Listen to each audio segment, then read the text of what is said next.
everybody. Today we're going to make a floral quilt. It's supposed to be a vase or a bouquet of flowers. It's sort of about a lap size quilt. It's definitely bigger than a cot size, not a single bed size. Somewhere in between. It'd be a nice lap quilt, and obviously, as usual, you can make more of them to make the quilt bigger. I will add all the instructions into the pattern, but I managed to make this with 3 bundles of the Joy fat quarters that are in Aldi just now, February 2023. If you were interested in using the same fabrics, that's what I used. I had to play about to get the triangles here to work. If you chose to use the fabric differently, you wouldn't be able to have non-directional fabric for that to work. So join me, let's go make this quilt. That's me. I ironed the fabric. I don't know why I'm smiling. I hate ironing. Maybe I'm smiling because it's over. Yeah, apologies for the wet hair. I am having to film this quickly while my 2-year-old is with my neighbour. So I have ironed the fabric. I am now going to bundle it in fabrics that are the same, because as you know I had 3 packs, so I've got 3 pieces of each of the fabric designs. I'm going to bundle them up. I'm going to cut them. I'm going to cut them all into 9-inch squares. That's 4 9-inch squares from each fat quarter. I'm going to do that because I haven't quite decided which pieces I want to use for which part of the pattern yet. So if you, like me, haven't quite decided which bits you want, like for example, I haven't decided if I want the stripy bit as the vase base or if I want the stripy bit in the plants, or I haven't decided yet. So if, like me, you like to decide as you go, I would cut them all into 4 9-inch squares. That way you can make your half square triangles and then trim down the ones that aren't half square triangles. You can trim them down to 8.5 inches later, once you know if they're going to be whole squares. So that's what I'm going to do now. And if you don't have a rotary blade and a cutting mat and a ruler, I have a video.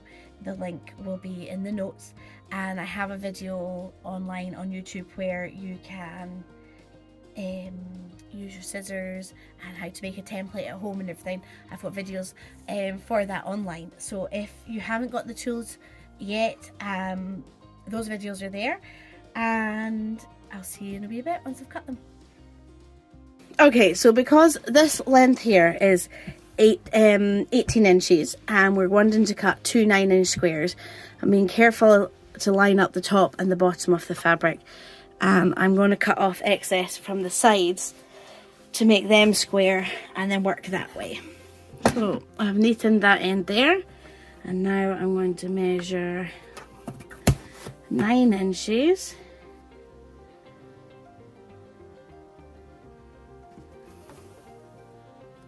I've got this really heavy weight because I'm cutting multiple layers.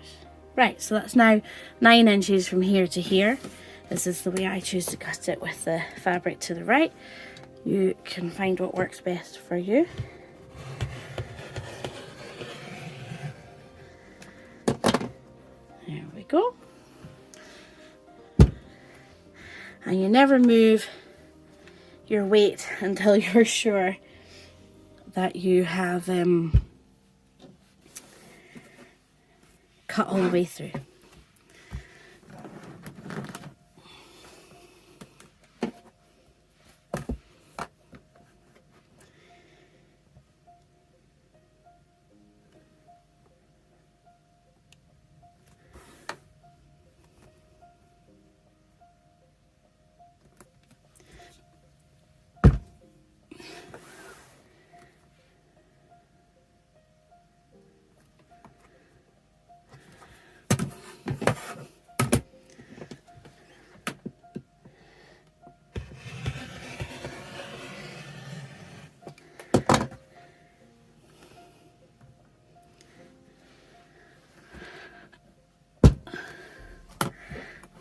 Now you've got these lovely strips that can be used for another project.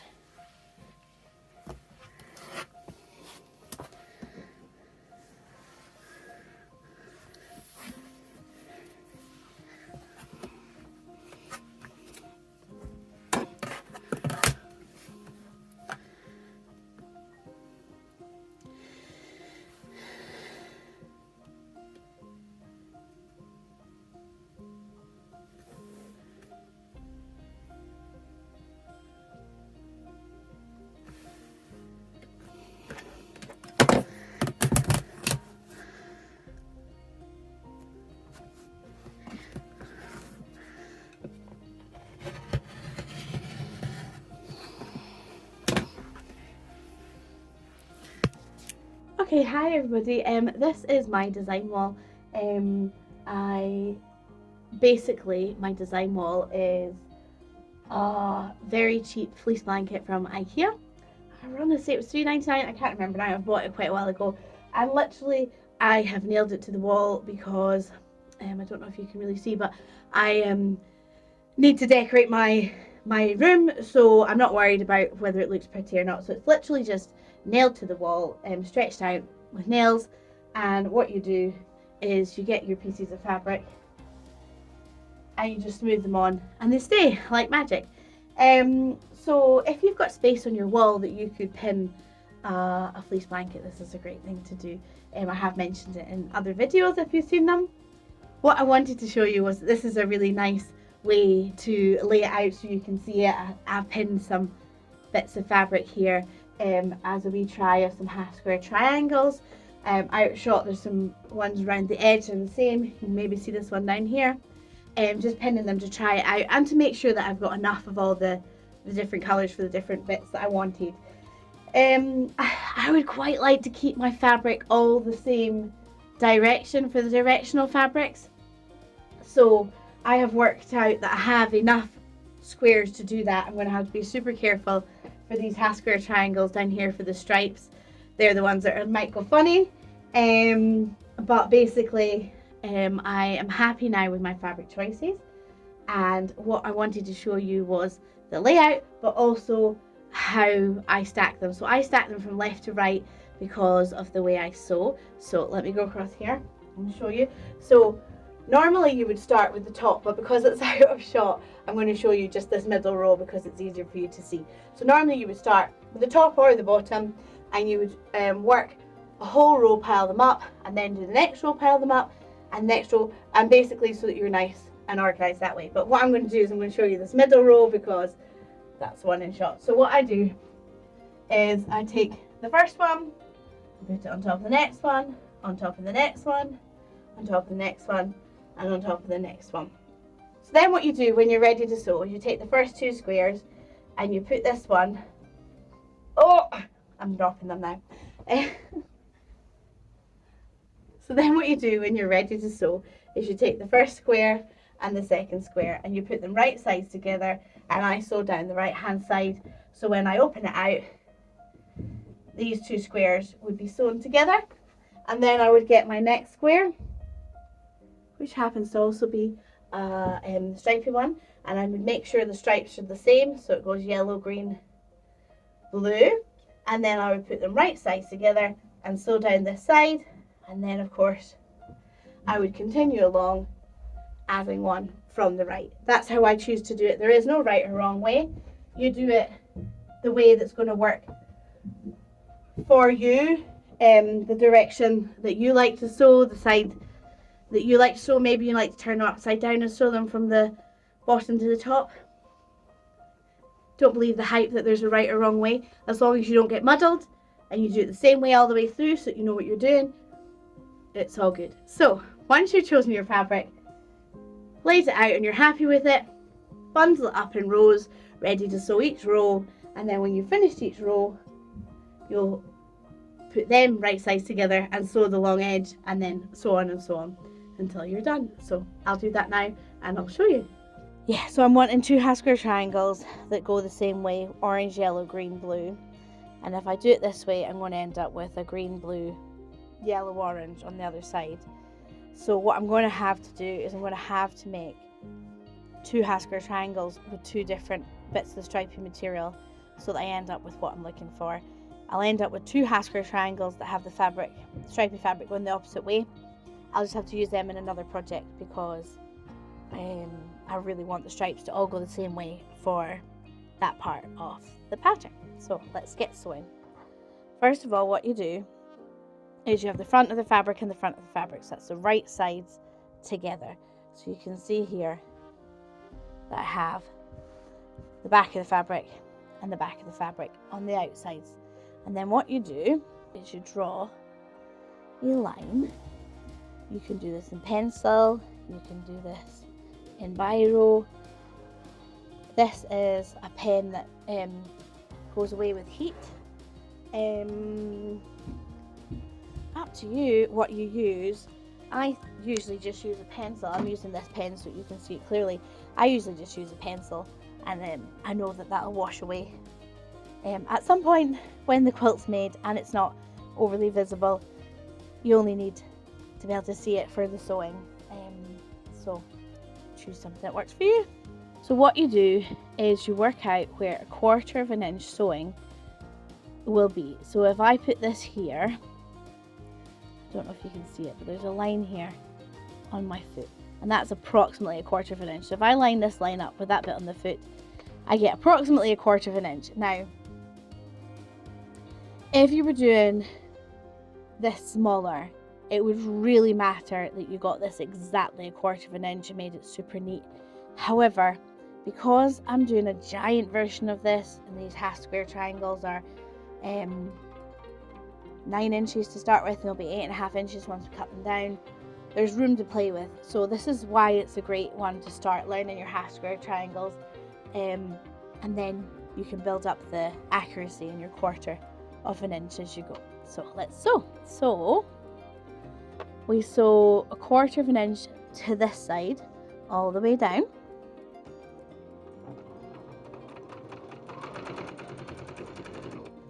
Just gonna check my, there we go, right.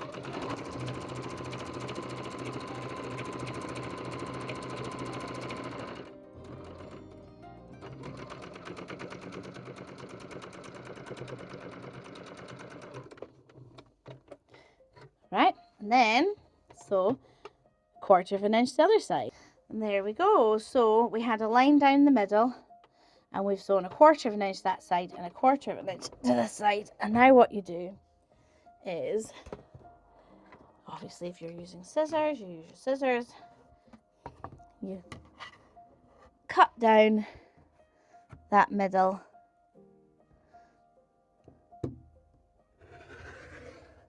which gives you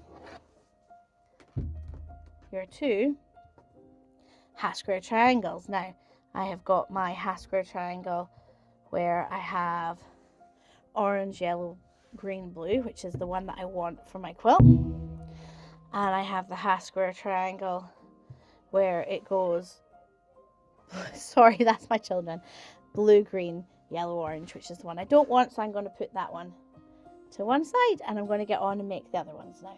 So I have now trimmed down all of the half square triangles and the squares to 8.5 inches. So they're all 8.5 inches square. I only bought 3 packets of the fat quarter bundles. This is a bundle from Aldi called Joy. This is February 2023 Aldi middle aisle Joy packet, and it only had one of this sort of purpley pink colour in it, and I bought 3 packets, so I had 3 fat quarters.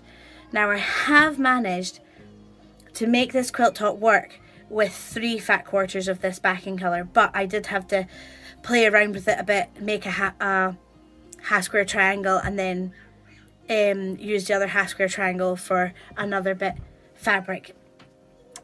So I will put the information about that in the instructions, but just so you know, it is possible to only have 3 fat quarters of this backing fabric that goes around the edges and make it work, but you do have to play around with it. It's not simple, straightforward. So if you don't have the patience to be playing around with the half square triangles, you maybe want 4 fat quarters for this backing colour here, or to use 2 different ones.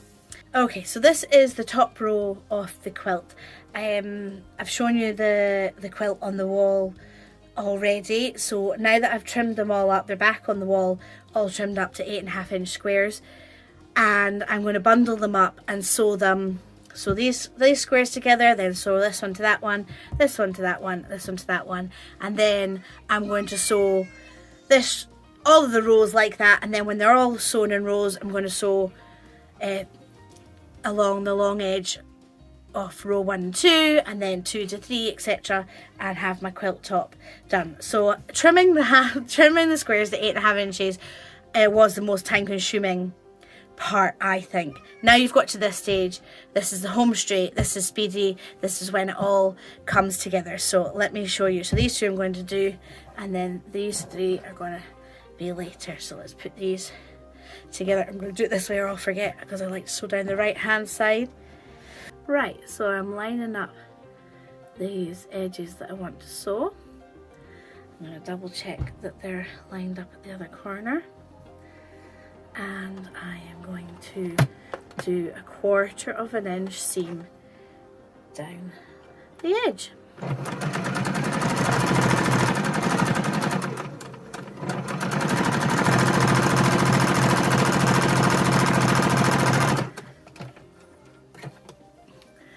Right, so just like that, we have our 2 squares sewn together, and now I'm going to get the next one. And I'm going to put it face to face and sew down this right hand side, and that's how we're going to put it all together. So we've sewn our 8.5 inch squares with our Hasker triangles into rows. We've sewn our rows onto each row, and we now have our full quilt. I will stick a picture up in the corner so you can see the full quilt, know what I'm talking about. But these purpley pink colour squares here, I had to play around with to manage to just fit in enough of the fabric for the half square triangles. If you had a directional fabric for that background, you definitely would need 4 fat quarters for the background. I managed with 3, and in total obviously you need the fabric for the other squares as well. Yeah, so I hope you enjoyed making that quilt, and I hope you either make yourself a lovely lap quilt or gift it to somebody, or even make it into a wall hanging. It's a lovely floral piece for a wall. And I love to see your work. Post your work and tag me, Fat Quarter Quilts. I would love to see it. Looking forward to seeing your work.